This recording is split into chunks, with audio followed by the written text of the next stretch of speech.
नमस्कार, आप जुड़ चुके हैं नेक्स्ट जेन ब्रॉडकास्ट से।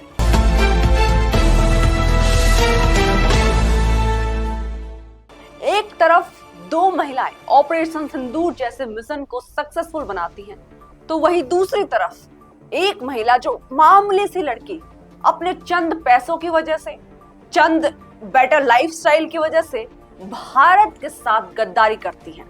कभी इनको पाकिस्तान घूमने का भूत सवार होता है और उसी पाकिस्तान में जाकर वहां के लोगों से दोस्ती बनाकर, परिवारवाद खेलकर हमारे देश के साथ यानी भारत के साथ गद्दार बनकर आज हमारे सामने खड़ी हैं। आज हम आपको सुनाने जा रहे हैं एक ऐसी कहानी जिसमें है यूट्यूब की चकाचौंध, विदेश यात्रा का सपना और फिर वो कड़वा सच जिसे सुनकर आपके रोंगटे खड़े हो जाएंगे। कभी ट्रैवल ब्लॉगर कहलाने वाली एक मामूली सी लड़की कैसे और क्यों देश की दुश्मन बन गई, ये जानकर आप चौंक जाएंगे। पहले पाकिस्तान घूमने का इनका शौक इतना इनको भारी पड़ा कि देश के जो रहस्य है उसको लीक कर दी, और जब गिरफ्तारी हुई तो जुर्म का कबूलनामा भी खुद जुबान से कर बैठी। क्या थी इसकी मंशा? कौन थे वो लोग जिनसे वो मिलती रही, और कैसे यूट्यूब की आड़ में चल रहा था जासूसी का एक जाल और खेल? आप एक बार फिर नेक्स्ट जेन ब्रॉडकास्ट से जुड़ चुके हैं और मेरा नाम है अनिशा। आज हम बात कर रहे हैं ट्रैवल विद जो।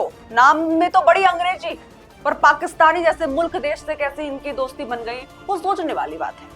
ये एक ऐसे यूट्यूबर है जिनका नाम है ज्योति मल्होत्रा, जो साल 2023 में पहले पाकिस्तान घूमने के मकसद से दिल्ली में जो पाकिस्तान का दूतावास यानी हाई कमीशन है वहां गई थी, ताकि वहां से वीजा मिल सके और पाकिस्तान जा सके।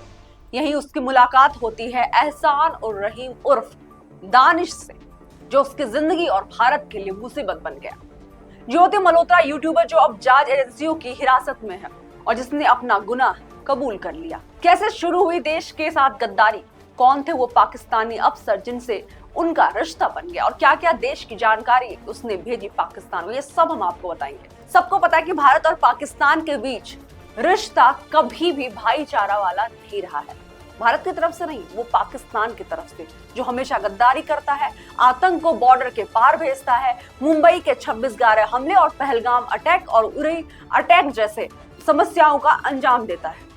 ये सबको पता है, पर हमारे देश के नागरिक को पता नहीं पाकिस्तान में जाकर ऐसी कौन सी कश्मीर की वादियां देखनी है। ये थोड़ा सोचने वाली बात है। आखिर पाकिस्तान में है ही क्या, घूमने के लिए क्या है, ये सवाल उठता है। भारत एक ऐसा देश है जहां पर विभिन्न डाइवर्सिटी है। शायद इस ज्योति ने ये पूरे जो हमारे देश के राज्य है, देश की खूबसूरत वादियां, उसको नहीं घूमा हो, लेकिन पाकिस्तान जाने की इनको चुल मची थी 2023 में।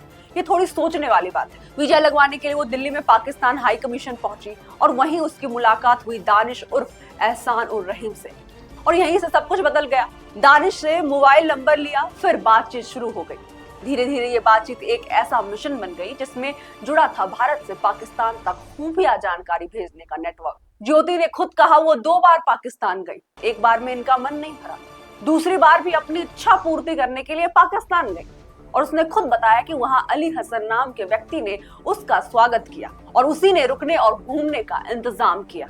लेकिन असली मकसद क्या था? उसे पाकिस्तानी खुफिया एजेंसियों से मिलवाना।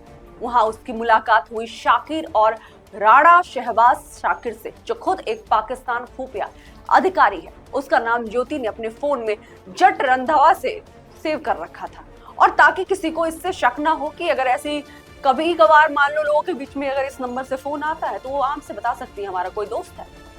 इतना ही नहीं, आपको जानकर तब हैरानी होगी जब मैं आपको बताऊंगी कि पहलगाम हमले के बाद जब पूरा देश गम में था तो एम्बेसी की पार्टी हुई थी और उससे ज्योति मल्होत्रा भी नजर आई। इतना ही नहीं, जो शख्स उस पार्टी में केक लेकर गया, ज्योति की उसके साथ फोटो खूब वायरल हो रही है, और ये फोटो हैरान करने वाली है कि कैसे वो बंदा केक लेकर पहले कमीशन की तरफ जाता है, और उसके साथ जब ज्योति की मामला सामने पूरे देश को आती है तो फिर उसी का फोटो उसके साथ दिखता है। ये सोचने वाली बात है कि ये मास्टरमाइंड कैसे चल रहा होगा।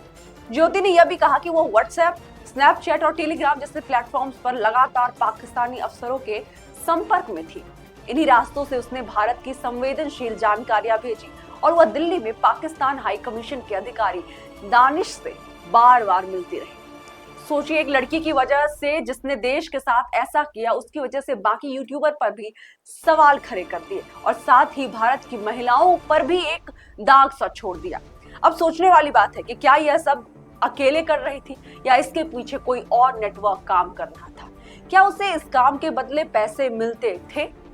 इसका आंसर मैं ही आपको बताती हूँ। पैसे जरूर मिलते होंगे, तभी ये जो ज्योति नाम की लड़की है, इसने एक अपने आप को ऐसी लाइफस्टाइल दी कि बाली से लेके विदेश में जाकर पहले इसने घूमा। इसके लिए बहुत पैसे चाहिए होते हैं और एक यूट्यूबर जिसके मिलियंस फॉलोअर्स है, बहुत पैसे नहीं आते। सोचिए, अगर ऐसा है तो कुछ पैसे के लिए बस देश के साथ गद्दारी करना किस हद तक सही है? आपको बता दो, फिलहाल ज्योति मल्होत्रा पुलिस के हिरासत में। ज्योति मल्होत्रा के खिलाफ कार्रवाई भारतीय खुफिया एजेंसी और दिल्ली पुलिस की स्पेशल सेल द्वारा की जा रही है। उस पर ऑफिशियल सीक्रेट्स एक्ट के तहत केस भी दर्ज किया गया है। उसके मोबाइल, लैपटॉप और सोशल मीडिया चैट्स की गहन जांच की जा रही है। एजेंसियां मानती हैं कि इस केस के जरिए भारत के मौजूदा पाकिस्तानी नेटवर्क की परत खुल सकती है। ज्योति का कबूलनामा तो सामने आ गया, लेकिन अब सवाल यह है कि क्या हम अपने डिजिटल स्पेस में वाकई सुरक्षित हैं?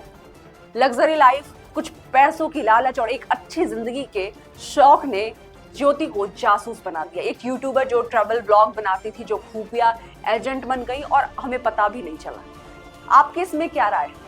आप क्या सोचते हैं? आपको क्या लगता है? क्योंकि ये जो मामला सामने आया है, इससे हर इंसान के अंदर एक सवाल खड़ा कर दिया है कि ऐसे जासूस, ऐसे देश के गद्दार हमारे आसपास, हमारे पड़ोस, हमारे साथ भी रह सकते हैं। आपको क्या लगता है? क्या आपने पहले ये कहानी सुनी थी? मैंने तो फिल्मों में ही देखी थी, लेकिन आज ये सामने देखकर मैं भी काफी हैरान। जरूर आप हमारे कमेंट सेक्शन में आकर बताएं और नेक्स्ट जेन ब्रॉडकास्ट के साथ बने रहें। ऐसे ही खबरों के साथ हम आते रहें। तब तक के लिए धन्यवाद।